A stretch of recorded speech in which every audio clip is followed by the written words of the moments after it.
Hi, and welcome to the third video for mobile application development.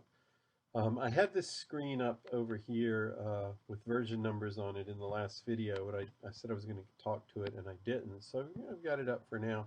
Um, there's a lot of versioning you've got to fool with to sort of get everything to work here.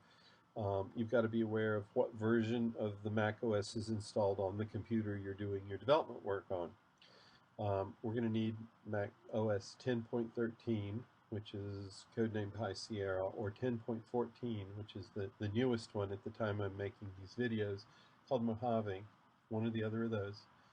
The subversion is not going to matter a whole lot, except depending on which subversion of Xcode you use.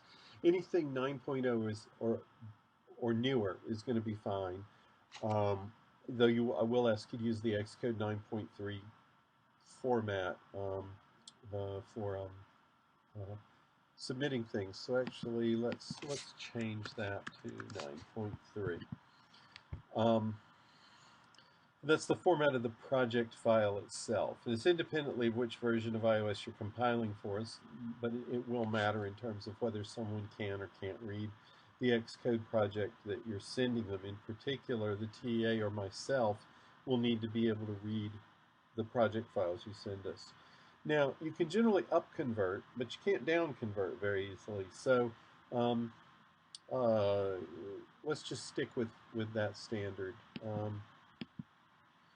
X.3. So let's actually, this is evolving as I lecture here.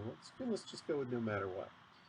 As far as the iOS version we're targeting, we're going to target version 11.3, and it's true there may be a feature or two in iOS 12 that's not in iOS 11, but it's really not going to be that big of a deal. Since the introduction of Swift, iOS has really not changed in a huge way.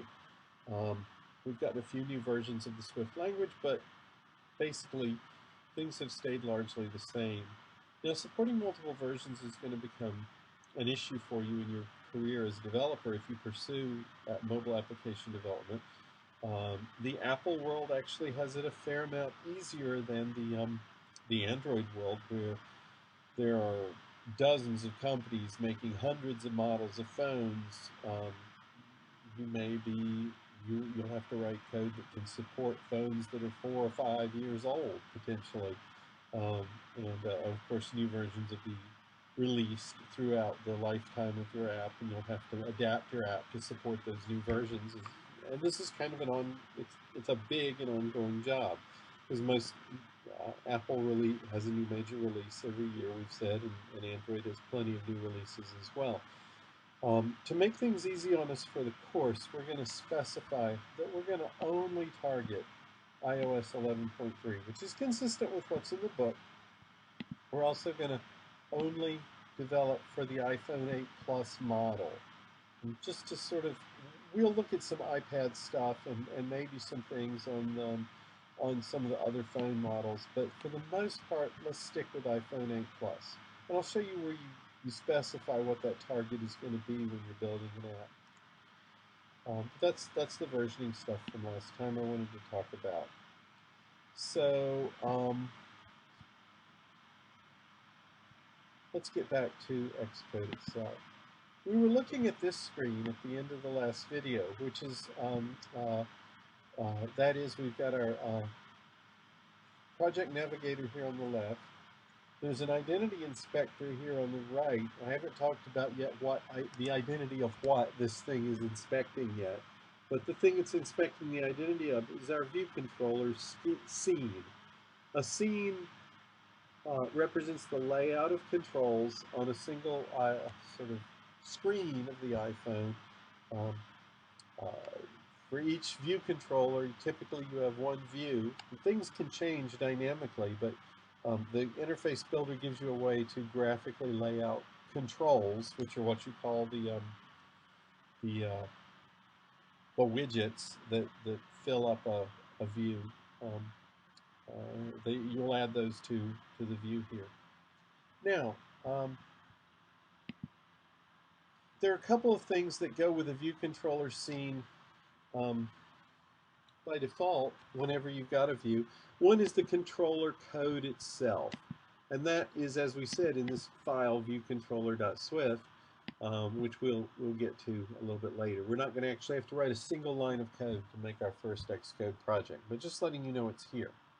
So let's go back to our storyboard. Inside the view controller is a view.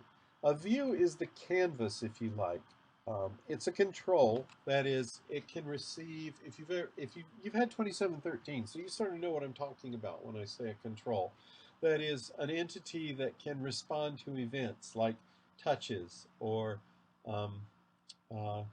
typing, those kinds of things. And the view is sort of the most basic level amorphous thing that can receive those kinds of events. And we will put inside the view, we'll put other controls.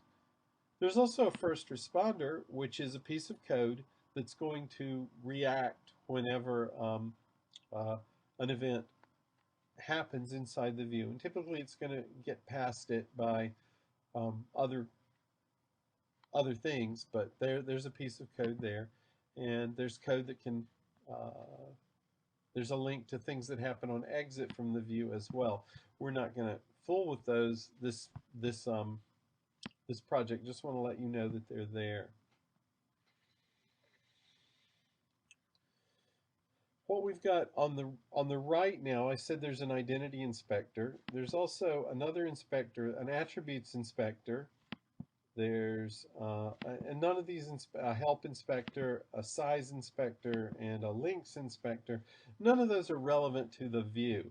But let's go ahead and put a control in this view. The simplest possible control is just a plain label. That is just some text that doesn't change.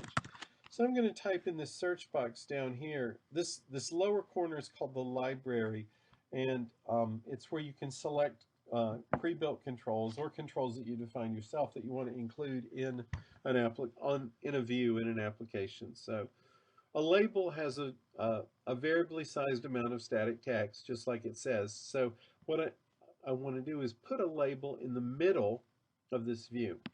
So I'm going to drag it into the view. I'm going to get roughly in the center, and you notice these blue dotted lines show up. Those tell me that it's centered in on this screen. Now there's a lot more to layout than that because you've got to support potentially a lot of different screen sizes, right? I mean everything from maybe an iPhone 5 with its tiny little screen to an iPad Pro with a 14-inch screen. And we'll talk about later on how things are laid out automatically and how layout is modified for different screen sizes in iOS. That's going to be one of our future modules. But for now, we're going to add this label. You notice that it shows up in this little hierarchical description over here, which you can make go away if you need more screen space. You can make it come back by clicking this little thing down here. And we want to change the text. Actually, I can just change the text by, it's highlighted for me. It's sort of like when you create an empty folder in iOS, you can just put whatever you want there.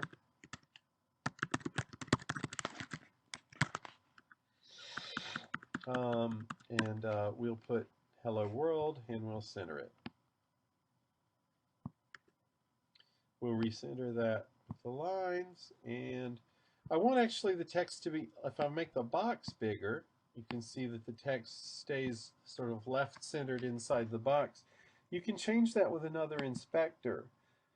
This one here, I have no idea what this is a picture of, but it's called the attributes inspector, and it lets you change attributes of the thing you just defined. So for example, the text can be changed here. If you want to say hello universe instead of hello world, you can change that here, and you'll notice it changes over here. But we like our text, we can change the font, the color, the size. We're also going to change how the text is aligned because we want it centered here. So we'll center the text box on the screen. We'll center the text inside the text box. And actually we're done in terms of developing an app that just has this one screen and says hello world. Maybe move it back to a world here just for old time's sake. And you notice it stays centered even though we changed the text because we specified centering here. Now we want to build this. That is, we want to compile it and we want to run it on a simulator. So you specify where you're going to compile for. What are you compiling for? You can compile for real devices if they're connected to your Mac, and we'll demo that at some future point. But for now, we're just going to go with a simulator. And I've said we want to simulate the 8 Plus, and that shows up here. This is what your target is. What's in this window here. So we're building this project for that target, and it's in the simulator. And you can see it's the simulator because this is the icon for the simulator.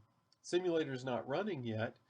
It'll start running after we build.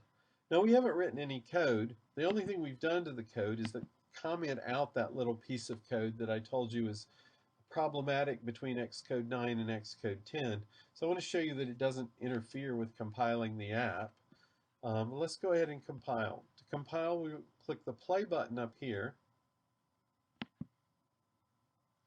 And we get a progress bar here in blue telling us what all's happening. We'll get a big alert when our build succeeds here. And now we're basically waiting for the simulator to start. The first time the simulator starts takes a long time, even on a fast Mac, minutes. And if you're running in some kind of a virtualization situation, or you're renting time on a Mac over the internet, this can be slow, minutes slow, maybe even 5 minutes slow the first time. You want to keep your simulator running after that. Don't kill it off. It'll go in the Xcode development environment does a good job of putting it in the foreground and the background as appropriate. So it, you notice the message up here has changed. It's now attaching to that project on the phone. Now we see the phone window. It's still not fully initialized, and it's going to run the app. Okay, the app's running now.